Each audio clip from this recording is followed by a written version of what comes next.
ಶಾಸಕ ಸತೀಶ್ ರೆಡ್ಡಿ ಅವರ ಕಾರುಗಳಿಗೆ ಬೆಂಕಿ ಹಚ್ಚಿದ ಪ್ರಕರಣಕ್ಕೆ ಸಂಬಂಧಪಟ್ಟ ಹಾಗೆ ಈಗಾಗಲೇ ಮೂವರನ್ನ ಬಂಧಿಸಲಾಗಿದೆ. ಆದರೆ ಮೂವರ ಬಂಧನದ ಹಿಂದೆ ಮತ್ತೊಬ್ಬನಿರುವಂತಹ ಒಂದು ಅನುಮಾನ ಕೂಡ ವ್ಯಕ್ತವಾಗ್ತಾ ಇದೆ.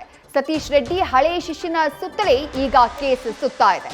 ಸತೀಶ್ ರೆಡ್ಡಿ ಹಳೆಯ ಶಿಷ್ಯ ಸೋಮನ ಮೇಲೆ ಅನುಮಾನ ವ್ಯಕ್ತವಾಗ್ತಾ ಇದೆ. ಸೋಮನ ಹೆಸರನ್ನ ಬಂಧಿತ ಮೂವರು ಆರೋಪಿಗಳು ಬಾಯ್ಬಿಟ್ಟಿರುವಂತಹ ಹಿನ್ನೆಲೆಯಲ್ಲಿ ಸೋಮನೇ ಈ ಕೃತ್ಯದ ಹಿಂದೆ ಇದ್ದಾನಾ ಅನ್ನುವಂತಹ ಪ್ರಶ್ನೆ ಈಗ ಮೂಡಿರುವುದು. ಖುದ್ದು ಸತೀಶ್ ರೆಡ್ಡಿ ಅವರು ಕೂಡ ಪ್ರಕರಣದ ಹಿಂದೆ ಓರ್ವ ಸೂತ್ರಧಾರ ಇದ್ದಾನೆ ಅನ್ನುವಂತಹ ಆರೋಪವನ್ನ ಮಾಡಿದ್ರು. ಜೊತೆಗೆ ಸೋಮನ ಮೇಲೆ ಅನುಮಾನವನ್ನ ಕೂಡ ವ್ಯಕ್ತಪಡಿಸಿದ್ರು ಖುದ್ದು ಬೊಮ್ಮನಹಳ್ಳಿ ಶಾಸಕರಾಗಿರುವಂತಹ ಸತೀಶ್ ರೆಡ್ಡಿ ಅವರು. ಹೀಗಾಗಿ ಸೋಮನ ಮೇಲೆ ಸದ್ಯ ಪ್ರಕರಣಕ್ಕೆ ಸಂಬಂಧಪಟ್ಟ ಹಾಗೆ ಆರೋಪ ಬಲವಾಗ್ತಾ ಇದೆ. ಮತ್ತಷ್ಟು ಅಪ್ಡೇಟ್ಸ್ ನ ಕೊಡ್ತಾರೆ ನಮ್ಮ ಪ್ರತಿನಿಧಿ ಶಿವಕುಮಾರ್. ಈ ಪ್ರಕರಣಕ್ಕೆ ಸಂಬಂಧಪಟ್ಟ ಹಾಗೆ ಸೋಮನ ಹೆಸರು ನಿನ್ನೆಯೇ ಕೇಳಿ ಬಂದಿತ್ತು. ಬಟ್ ಈಗ ಹಳೆ ಶಿಷ್ಯ, ಅದು ಕೂಡ ಸತೀಶ್ ರೆಡ್ಡಿ ಅವರ ಹಳೆ ಶಿಷ್ಯ ಅನ್ನುವಂಥ ಆಂಗಲ್ ಇವತ್ತು ಗೊತ್ತಾಗ್ತಾ ಇರುವಂತದ್ದು. ಯಾವ ರೀತಿಯ ಅಂತ ಒಂದು ಸಂಬಂಧ ಇತ್ತು ಈ ಇಬ್ಬರಿಗೂ ಅಂತ ಹೇಳಿ ವಿಜಯಶ್ರೀ, ಬೊಮ್ಮನಹಳ್ಳಿ ಶಾಸಕ ಸತೀಶ್ ರೆಡ್ಡಿ ಅವರ ಕಾರುಗಳಿಗೆ ಬೆಂಕಿ ಹಚ್ಚಿದಂಥ ಪ್ರಕರಣಕ್ಕೆ ಸಂಬಂಧಪಟ್ಟಂತೆ ಸದ್ಯಕ್ಕೆ ಪ್ರಕರಣದಲ್ಲಿ ಸೋಮಶೇಖರ್ ಅಲಿಯಾಸ್ ಸೋಮನ ಹೆಸರು ಕೂಡ ಕೇಳಿಬರ್ತಿರುವಂಥದ್ದು.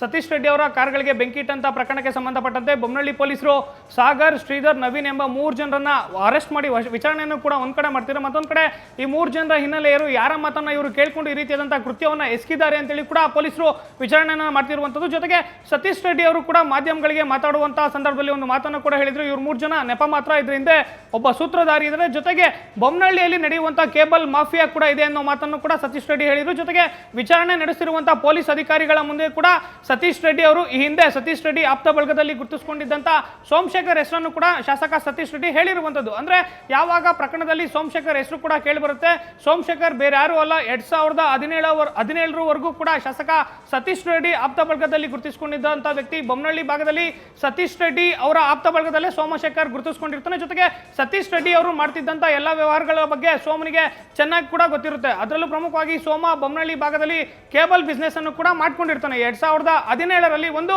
ಜಮೀನಿನ ವಿಚಾರವಾಗಿ ಶಾಸಕ ಸತೀಶ್ ರೆಡ್ಡಿ ಹಾಗೂ ಸೋಮನ ನಡುವೆ ಒಂದು ಗಲಾಟೆ ಆಗುತ್ತೆ. ತದನಂತರದಲ್ಲಿ ಸೋಮ ಹಾಗೂ ಸತೀಶ್ ರೆಡ್ಡಿ ಬೇರೆ ಆಗಿರ್ತಾರೆ. ಮುಂದೆ ನಡೆದಂತ ಬೆಳವಣಿಗೆಯಲ್ಲಿ ಇದೇ 2018ರ ಸಾರ್ವಜನಿಕ ಚುನಾವಣೆಯಲ್ಲಿ ಸತೀಶ್ ರೆಡ್ಡಿ ಅವರ ವಿರುದ್ಧವಾಗಿ ಸೋಮ ಅವರು ಸ್ಪರ್ಧೆಯನ್ನು ಕೂಡ ಮಾಡ್ತಾರೆ. ಸತೀಶ್ ರೆಡ್ಡಿ ಅವರ ಏನು ಬೊಮ್ಮನಹಳ್ಳಿ ಬಳಿ ಇರುವಂತಹ ಬೇಗೂರ್ನ ರಸ್ತೆಯಲ್ಲಿ ಅವರ ನಿವಾಸ ಬರುತ್ತೆ.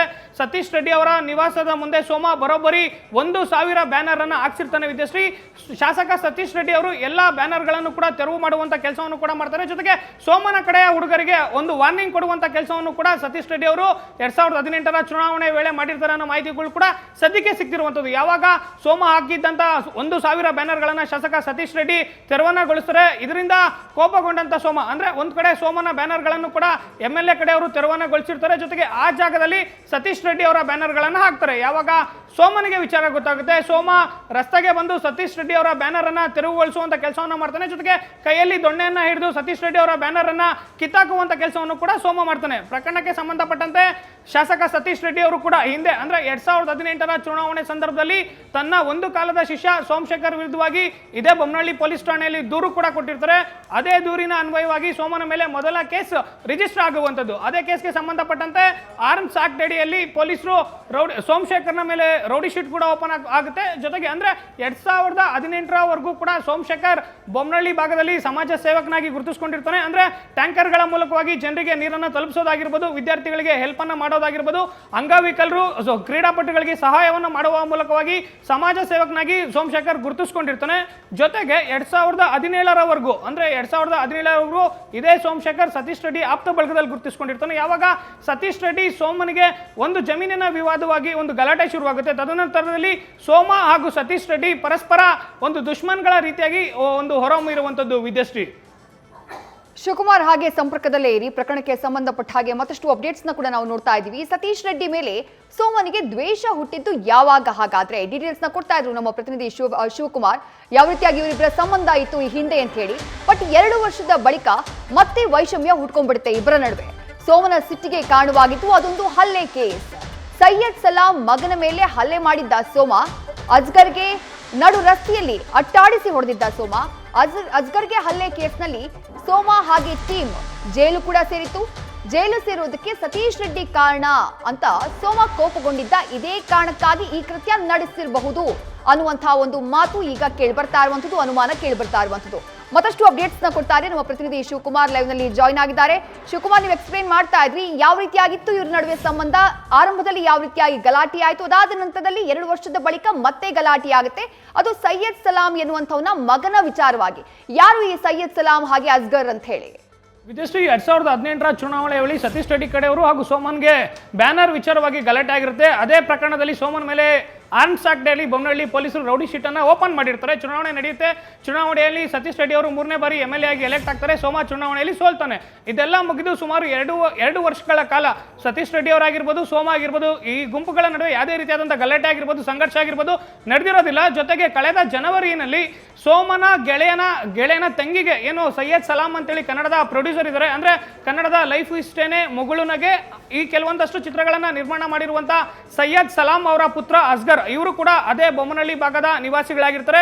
ಇವರ ಮಗ ಅಸ್ಗರ್ ಏನಿದ್ದಾನೆ, ಅಸ್ಗರ್ ಸೋಮನ ಗೆಳೆಯನ ತಂಗಿಗೆ ಚುಡಾಯಿಸಿದಾನೆ ಅನ್ನೋ ಒಂದು ದೂರು ಕೂಡ ಸೋಮನ ಬಳಿ ಬಂದಿರುತ್ತೆ. ಜೊತೆಗೆ ಆ ಭಾಗದಲ್ಲಿ ವಾಸವಾಗಿರುವಂತಹ ಕೆಲವೊಂದಷ್ಟು ಜನ, ಬೊಮ್ಮನಹಳ್ಳಿ ಆಗಿರ್ಬೋದು, ಹೊಂಗಸಂದ್ರ ಆಗಿರ್ಬೋದು, ಸೋಮ ಕೂಡ ಬೊಮ್ಮನಹಳ್ಳಿಯ ಹೊಂಗಸಂದ್ರ ನಿವಾಸಿ ಆಗಿರ್ತಾನೆ.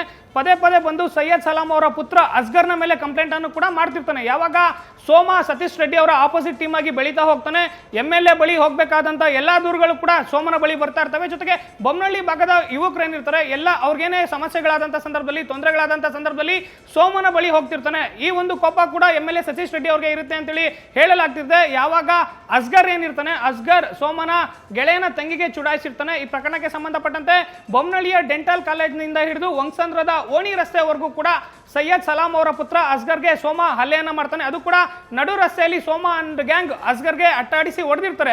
ಈ ಪ್ರಕರಣಕ್ಕೆ ಸಂಬಂಧಪಟ್ಟಂತೆ ಸೈಯದ್ ಸಲಾಂ ಆಗಿರ್ಬೋದು, ಅವರ ಪುತ್ರ ಅಸ್ಗರ್ ಆಗಿರ್ಬೋದು, ಗಲಾಟೆ ನಡೆದಂತ ದಿನ ಎಲ್ಲೂ ಕೂಡ ಅವ್ರು ಹೋಗಿ ಪೊಲೀಸ್ ಕಂಪ್ಲೇಂಟ್ ಅನ್ನು ಕೂಡ ಕೊಡೋದಿಲ್ಲ. ಗಲಾಟೆ ಆದಂತ ನಂತರದಲ್ಲಿ 2 ದಿನಗಳ ತರುವಾಯ ಸೈಯದ್ ಸಲಾಂ ಹಾಗೂ ಅಸ್ಗರ್ನ ತಮ್ಮ ಮನೆಗೆ ಸತೀಶ್ ರೆಡ್ಡಿ ಕರೆಸ್ಕೊಂಡಿರ್ತಾರೆ. ಇದೇ ಸೈಯದ್ ಸಲಾಂ ಕೂಡ ರಾಜ್ಯ ಬಿಜೆಪಿಯ ಅಲ್ಪಸಂಖ್ಯಾತ ಮೋರ್ಚಾದ ಪ್ರಧಾನ ಕಾರ್ಯದರ್ಶಿ ಕೂಡ ಆಗಿದ್ದಾರೆ. ಸೈಯದ್ ಸಲಾಂ ಅವರನ್ನ ಸತೀಶ್ ರೆಡ್ಡಿ ತಮ್ಮ ಮನೆಗೆ ಕರೆಸ್ಕೊಂಡಿದ್ದಾರೆ. ಗಲಾಟೆಯಾಗಿ ಹೊದೆ ತಿಂದಂತ ಅಸ್ಗರ್ ಸುಮ್ನಿದ್ರು ಕೂಡ ಸತೀಶ್ ರೆಡ್ಡಿ ಸುಮ್ನಿರ್ತಿಲ್ಲ. ಸೈಯದ್ ಸಲಾಂ ಅವರ ಮೂಲಕವಾಗಿ ಮತ್ತೆ ನನ್ನ ಮೇಲೆ ಕಂಪ್ಲೇಂಟ್ ಅನ್ನು ಕೊಡಿಸಿದ್ದಾರೆ ಅಂತೇಳಿ ಸೋಮನ್ಗೂ ಕೂಡ ಕೋಪ ಇರುತ್ತೆ. ಯಾವಾಗ ಸೈಯದ್ ಸಲಾಂ ಹಾಗೂ ಸೋಮನಿಂದ ಏನು ಒಂದು ಏಟನ್ನ ತಿಂದಿರ್ತಾನೆ ಅಸ್ಗರ್, ಹೋಗಿ ಪೊಲೀಸ್ ಠಾಣೆಗೆ ಕಂಪ್ಲೇಂಟ್ ಕೊಟ್ಟಂತ ಸಂದರ್ಭದಲ್ಲಿ ಈ ಪ್ರಕರಣದಲ್ಲೂ ಕೂಡ ಅಂದ್ರೆ 2ನೇ ಬಾರಿ ಸೋಮನ ಮೇಲೆ ಬೊಮ್ಮನಹಳ್ಳಿ ಪೊಲೀಸ್ ಠಾಣೆಯಲ್ಲಿ ಕೇಸ್ ದಾಖಲಾಗುತ್ತೆ. ಈ ಕೇಸ್ನಲ್ಲೂ ಕೂಡ ಸೋಮನ ಮೇಲೆ ಹಾಗೂ ಸೋಮನ ಜೊತೆಲಿದ್ದಂತ ಸುಮಾರು 3-4 ಜನ ಯುವಕರ ಮೇಲೆ ಕೇಸ್ ಫಿಟ್ ಆಗುತ್ತೆ.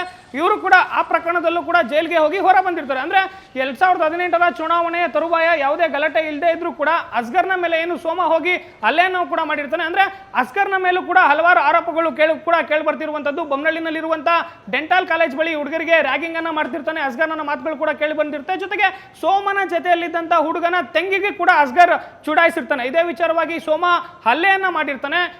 ನನ್ನಿಂದ ಹಲ್ಲೆಗೊಳಗಾದಂತ ವ್ಯಕ್ತಿ ಸುಮ್ಮನಿದ್ರು ಕೂಡ ಶಾಸಕ ಸತೀಶ್ ರೆಡ್ಡಿ ಸುಮ್ಮನಿರ್ತಿಲ್ಲ, ನನ್ನ ಮೇಲೆ ಮತ್ತೆ ಕೂಡ ಕಂಪ್ಲೇಂಟ್ ಅನ್ನ ಕೊಡ್ತಿದ್ದಾರೆ. ಈ ಹಿಂದೆ 2018ರಲ್ಲೂ ಕೂಡ ಕಂಪ್ಲೇಂಟ್ ಅನ್ನ ಕೊಡಿಸಿದ್ರು, ಆರ್ಮ್ಸ್ ಆಕ್ಟ್ ಅನ್ನ ಹಾಕಿದ್ರು. ನನ್ನ ಮೇಲೆ ರೌಡಿ ಶೀಟ್ ಮಾಡ್ಲಿಕ್ಕೂ ಕೂಡ ಇದೇ ಸತೀಶ್ ರೆಡ್ಡಿ ಕಾರಣ ಅನ್ನೋ ಕೋಪ ಕೂಡ ಸೋಮನ್ ಮೇಲೆ ಇರುತ್ತೆ. ವಿಜಯಶ್ರೀ, ಅಂದ್ರೆ ಪ್ರಕರಣದಲ್ಲಿ ಒಂದು ನಮ್ಗೆ ಸ್ಪಷ್ಟವಾಗುತ್ತೆ, 2017ಕ್ಕೂ ಮುಂಚಿತವಾಗಿ ಶಾಸಕ ಸತೀಶ್ ರೆಡ್ಡಿ ಆಗಿರ್ಬೋದು, ಸೋಮ ಆಗಿರ್ಬೋದು, ಇಬ್ರು ಕೂಡ ಒಂದೇ ಟೀಮ್ ನಲ್ಲಿ ಗುರುತಿಸಿಕೊಂಡಿರ್ತಾರೆ. ಶಾಸಕ ಸತೀಶ್ ರೆಡ್ಡಿಯ ಆಪ್ತ ಬಳಗದಲ್ಲಿ ಸೋಮ ಇರ್ತಾನೆ. ಯಾವಾಗ 2017ರಲ್ಲಿ ನಡೆದಂತ ಒಂದು ಸಣ್ಣ ಗಲಾಟೆ, ಜಮೀನಿನ ವಿಚಾರವಾಗಿ ನಡೆದಂತ ಗಲಾಟೆ ಸೋಮ ಹಾಗೂ ಸತೀಶ್ ರೆಡ್ಡಿ ಅವರನ್ನ ಬೇರ್ಪಡಿಸುತ್ತೆ. ಜೊತೆಗೆ ಸತೀಶ್ ರೆಡ್ಡಿ ಅವರಿಗೆ ಪರ್ಯಾಯವಾಗಿ ಯಾವಾಗ ಬೊಮ್ಮನಹಳ್ಳಿನಲ್ಲಿ ಸೋಮ ಮುನ್ನೆಲೆಗೆ ಬರ್ತಾನೆ, ಸತೀಶ್ ರೆಡ್ಡಿ ಅವರ ಬಳಿ ಹೋಗಬೇಕಾದಂತ ಕೆಲವೊಂದಷ್ಟು ತಕರಾರು, ವ್ಯಾಜ್ಯ ವಿಚಾರಗಳಾಗಿರ್ಬೋದು ಎಲ್ಲವೂ ಕೂಡ ಸೋಮನ ಬಳಿ ಬರುತ್ತೆ. ಈ ಎಲ್ಲಾ ವಿಚಾರಗಳನ್ನ ಗಮನಿಸಿದಂತ ಸಂದರ್ಭದಲ್ಲಿ ಈಗ ಯಾವಾಗ ಸತೀಶ್ ರೆಡ್ಡಿ ಅವರ ನಿವಾಸದ ಕಾರ್ಗಳಿಗೆ ಬೆಂಕಿ ಇಟ್ಟಂತ ಪ್ರಕರಣಕ್ಕೆ ಸಂಬಂಧಪಟ್ಟಂತೆ ಪೊಲೀಸರು ತನಿಖೆಯನ್ನು ಕೈಗೊಳ್ತಾರೆ.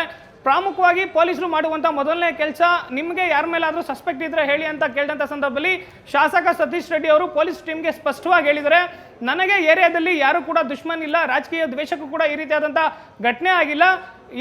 ಈ ಒಂದು ಘಟನೆ ಹಿಂದೆ ಕೇಬಲ್ ಮಾಫಿಯಾ ಇದೆ, ಜೊತೆಗೆ ಸೋಮನ ಮೇಲೆ ನನಗೆ ಅನುಮಾನ ಇದೆ ಅಂತೇಳಿ ಸ್ಪಷ್ಟವಾಗಿ ಶಾಸಕ ಸತೀಶ್ ರೆಡ್ಡಿ ಪೊಲೀಸರ ಮುಂದೆ ಮಾಹಿತಿಯನ್ನು ಕೊಟ್ಟಿರುವಂತದ್ದು. ಯಾವಾಗ ಸತೀಶ್ ರೆಡ್ಡಿ ಪೊಲೀಸರ ಮುಂದೆ ಮಾಹಿತಿಯನ್ನು ಕೊಡ್ತಾರೆ, ಪೊಲೀಸ್ ಒಂದು ಟೀಮ್ ಸೋಮನಿಗಾಗಿ ಸರ್ಚ್ ಮಾಡ್ತಿದ್ರೆ, ಮತ್ತೊಂದು ಟೀಮ್ ಸೋಮನ ಗೆಳೆಯರಾಗಿರ್ಬೋದು, ಕುಟುಂಬಸ್ಥರಿಂದ ಮಾಹಿತಿ ಪಡೆಯುವಂತ ಕೆಲಸವನ್ನು ಕೂಡ ಮಾಡ್ತಿದ್ದಾರೆ. ಅಂದ್ರೆ ಪ್ರಕರಣದಲ್ಲಿ ಮೇಲ್ನೋಟಕ್ಕೆ ಸತೀಶ್ ರೆಡ್ಡಿ ಅವರು ಆರೋಪ ಮಾಡಿದ್ರು ಕೂಡ ಪ್ರಕರಣದಲ್ಲಿ ಸೋಮನ ಇನ್ವಾಲ್ವ್ಮೆಂಟ್ ಇರೋದಾಗಿರ್ಬೋದು, ಜೊತೆಗೆ ಬಂಧಿತ ಆರೋಪಿತರಿಗೂ ಸೋಮನಿಗೆ ಯಾವುದೇ ರೀತಿಯಾದಂತಹ ಸಂಬಂಧಗಳು ಕೂಡ ಇಲ್ಲ ಅನ್ನೋ ಮಾಹಿತಿಯನ್ನು ಕೂಡ ಮತ್ತೊಂದು ಟೀಮ್ ಕಲೆಕ್ಟ್ ಆಗ್ತಿರುವಂತದ್ದು. ವಿದ್ಯಾಶ್ರೀ, ಥ್ಯಾಂಕ್ ಯು ಶಿವಕುಮಾರ್ ಮಾಹಿತಿಗಾಗಿ. ನ್ಯೂಸ್ ಫಸ್ಟ್ ಪ್ರತಿಕ್ಷಣ ನಿಮ್ಮೊಂದಿಗೆ.